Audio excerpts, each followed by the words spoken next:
IVAR. She is the new archer frame. She looks absolutely amazing, but she seems to favour Steel Meridian because the logo there looks kind of similar to what's on her face. It's not exactly the same. I'm never going to let that one go because it's favoritism. To get her or to build her parts drop on spy missions. From the easy one here on Mercury all the way up to hard ones like ones on Pluto, and I don't know where they are on Pluto offhand. Is there one on Pluto? There's got to be. There it is. All the way up to that are supposed to have a possibility to drop it. Obviously you need, the best way to do it from what I'm hearing so far is don't get caught and get all three of them. She comes with a dash polarity built in, which was nice for energy siphon. Energy radar will also work as it also comes in handy doing stealth missions if you know where the enemies are. A decent sentinel with animal instinct will also do the same thing. A D polarity for health or shields. I've just dumped shields in because she's only got 75 health. Shields was the higher number, so for leveling her, I dropped that in. And a dash polarity I threw primed flow into to increase her power. So going in, unranked, 540 power. This is actually pretty good. It came with at least 1D. Don't know if she'll need 2 or not. It depends how you build her and how good she is at stealth missions. I'm really looking forward to trying her out in lots of different stealthy ways. Nice trick to her is you can actually stick her first ability, the cloaking arrow, onto the Kubro. There it is. Though I've actually stuck both of them to it. Ah. The problem is, it runs away. You can then change that to the dash wire. Oh, wrong weapon. I thought I had the dread in my hand. That could have gone better. The tightrope is pretty cool because it allows you to basically stand anywhere. People are saying you can't fire another one from the tightrope. You can, and you can actually cross them and then jump from one to the other, which makes it great for traps and stuff. There is also the noise one, which when you're in stealth it literally just makes a noise and distracts them.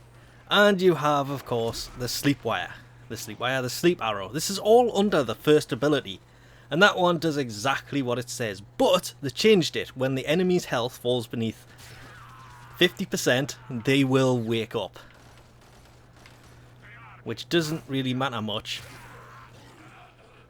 if you can kill them with one shot.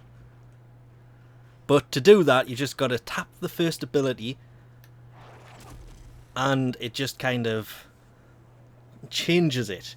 Tap it once to change the arrow. Tap it again, but hold it in a little bit to actually fire the thing.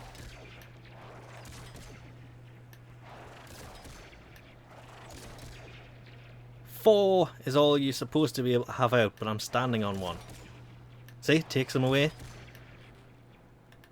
4, I'm actually kind of out of energy to actually do this. Even though it says I have energy and it says the first ability is castable. Yeah, it's not.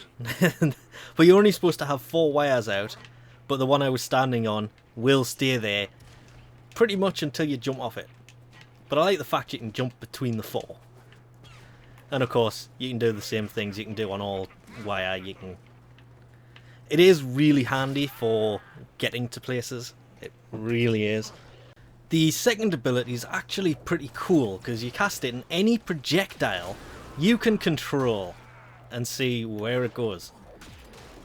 But you've kind of got to keep casting it, and I'm using the...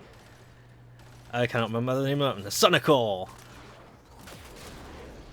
And it's weird. This is also why I have the dread with me, because if you cast it and fire an arrow, you can control where the arrow goes, and you can actually see what you're controlling. And it's pretty cool.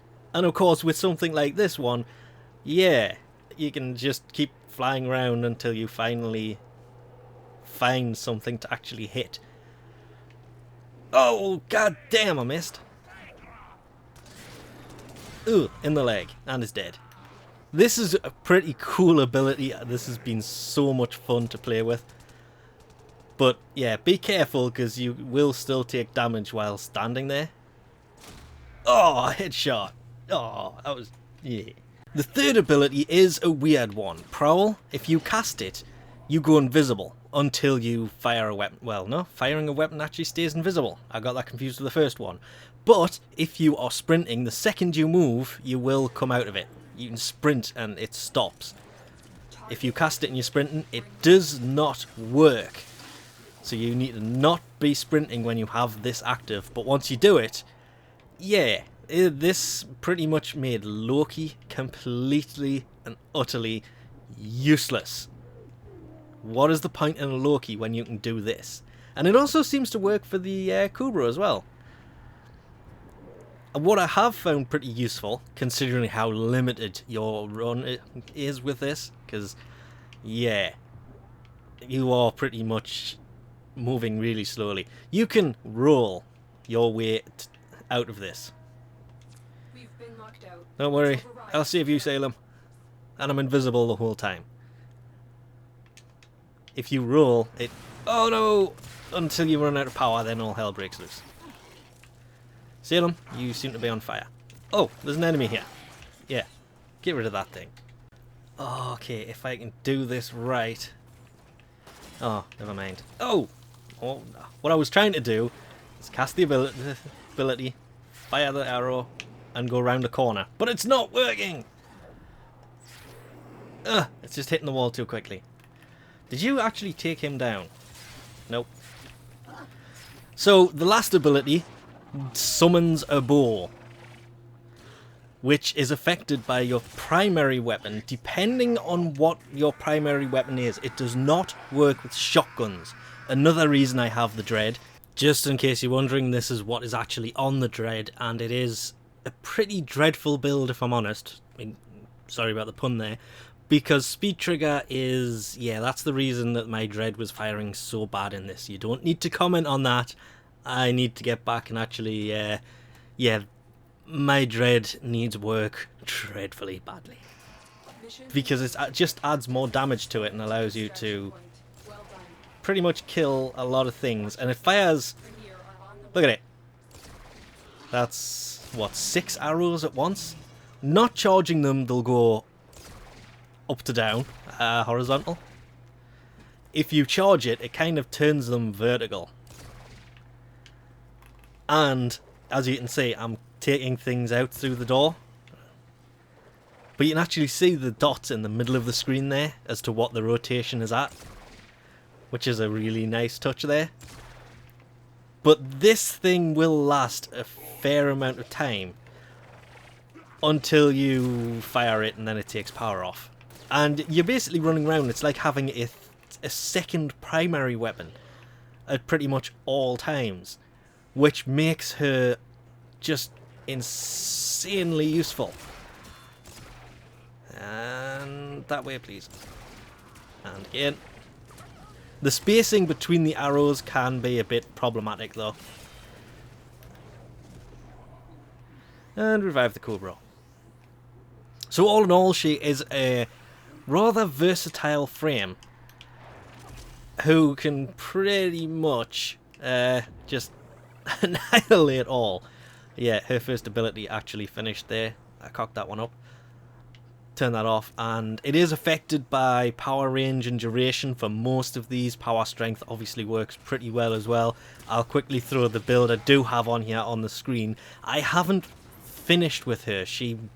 That's why I can't equip my bow. It was taking offers. I do need a lot more work on her. Seriously, Cobra? I like meleeing when I'm in the Prowl thing. It just...